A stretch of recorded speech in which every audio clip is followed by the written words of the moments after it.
Scarborough Rouge River.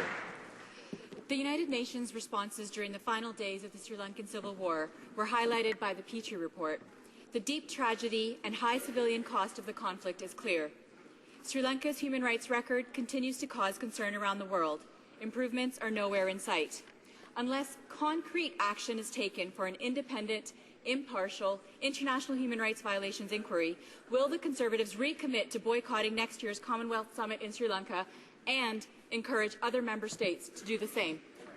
The Honourable Minister of Foreign Affairs. Mr. Speaker, no government around the world, no leader of any government around the world more than this Prime Minister has fought harder to ensure that there is genuine reconciliation in Sri Lanka. No government has fought harder to ensure that there is accountability for the terrible and disgraceful events that happened at the end of the Civil War, and no government has spoken up more forcefully against the ongoing and deteriorating human rights situation in many parts of that country. This government will continue to do what's best to promote the interests of people in Sri Lanka, including the Tamil population.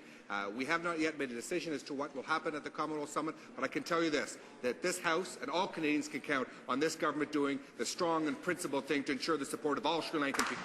The Honourable Member for Hamilton East, Stony Creek. Well, Mr. Speaker, this UN report is clear. Responsibilities for their atrocities lies both with the Sri Lankan government and the rebels. But the report also found serious failures at the United Nations.